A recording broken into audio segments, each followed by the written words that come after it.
Hi. Today we're going to talk about the Agile Model Working. This is my presentation that was due for the practice days. The first question that comes into our mind is actually, what is the Agile Model Working, right? And to understand that, we have to take a look into the history of it. There was this thing called Agile Manifesto, which was basically a meeting between 17 different people that were using 17 different frameworks and decided to create a model working. This model working was called Agile, and it's what we're going to see today. Now, as you can see from the photo, it was done with 4 values and 12 principles. What are values? So the values are just standards that define this model working, and principles are just rules that further define the standards, so the values. Why don't we take a look into the values? So the first one is individuals and interactions over processes and tools. What does that mean? It means that a lot of communication needs to be done. It's not about the documentation or about the tools used, but about how much people talk and how much they communicate with each other to make the work more productive. The second one is working software over comprehensive documentation. What that means, it's more important to deliver a good software other than have a good documentation. But now, what also the Agile Model Working teaches us is that it's more important to have a good collaboration between the customer and the manager, and it's not that important to have that much negotiation going on. The last one is responding to change over following a plan. So in this model working, it is much more important to, let's say, respond to changes that the client wants to take other than just following a plan.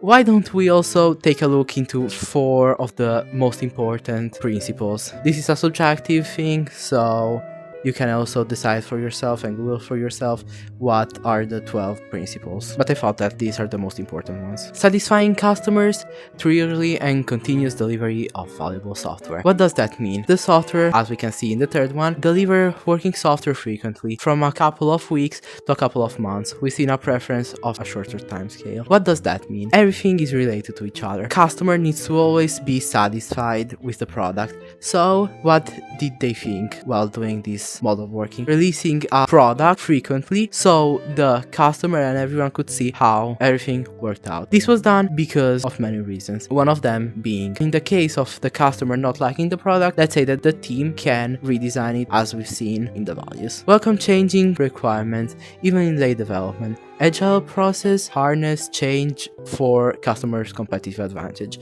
So what does that mean? If, for example, the customer wants at a really late point into the development to change something into the actual program, Agile teaches us to actually take that request and try to process it, because it's more important to make the customer happy than to respect the documentation that was actually written at the start of the project. The last one, but not the less important one, is building projects around motivated individuals. Give them the environment and support they need and trust them to get the job done. What does that mean? It means that the people working on the project need to do it, but the client also has to trust them. So the Agile Model Working tells us that it's more important to just have individuals that are motivated and are willing to work on the project and motivate them more. So at the end, what is it then? It's just methodology of working to make a team work more productively. How do they do that? So, with the help of the principles and the values, a team is organized this way. This is one of the most simple graphs that I was able to find so that you can understand better what we're talking about. The requirements is basically the documentation done at the start, the contract, and the understanding between the product manager and the client. Then there is the whole development design part, where basically the team gets the job done, designs the thing, and in this phase, as we've seen in the rules, so basically the principles, they have to always deliver software frequently. Then there is the testing part. So the testers tests all the functionalities of the app to see if there are any bugs or things that needs to be solved. And we have the last part, which is the deploy part. This is the part where the software gets released. But now, what are the most important processes of the Agile Model Working? One of the most important ones happen on the start of the project. So this is the part where the Scrum Master, the product owner, and the developer team decide how to split the job between the developers that are going to work on the project so that everything gets done at the same time correctly and that every individual stays motivated. The Scrum Master is just the manager, and if you're asking yourself what Scrum is one of the most important frameworks that are included within the Agile Model Working, if not the most important one, as we've seen in the principles at the start.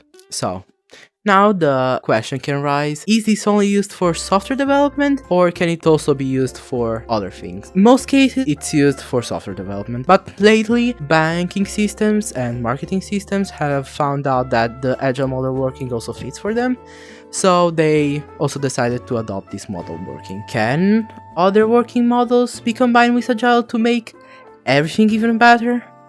That's where the Lean model working comes in. On my right, you can see the principles and how the Lean model working works. But we are just going to be interested in what Lean adds to Agile. It basically adds deliver value and minimize waste of Agile. Agile can create waste, even if it's not wanted, but it can create waste. Lean concentrates itself to try to delete that waste and to make things more efficient. For example, a feature that is not needed is a waste, so it has to be deleted.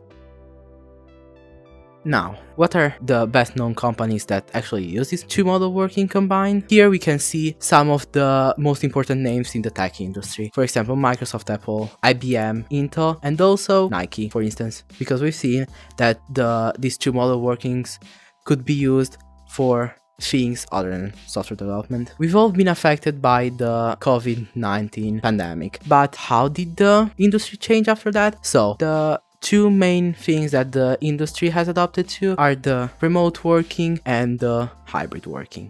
The first one, remote, is just when you always work from home and you basically do everything at your house. Now, the hybrid working is a bit different. Sorry if you cannot read it well. There is a option. Some employees work on the site and other works remotely. What does that mean? That some people work at their office and some people work from their home. There's an option B, which is all employers work on site for part of the week and remotely part of the week. That means that, for example, Monday until Thursday, every member of a team goes to the office, and then the remaining days of the week, they just work from home. And then there's the option C, which is actually the two of them combined. And now we come to my last point. How was the industry before the Agile Model Working was introduced? The waterfall method was mainly the subject. The waterfall method basically takes everything slowly, with a lot of documentation, a lot of waste, little to none customer to developer interaction. So it was basically the opposite of what Agile tries to tell us. Changes were also hard to make. Why? Because it was following a waterfall methodology. So a team finished something, then another process had to start, another one, and so on. So, as you can imagine, if the customer wanted a late feature to be added, that wasn't actually possible. I hope you liked my presentation, and see you on the next one. Bye.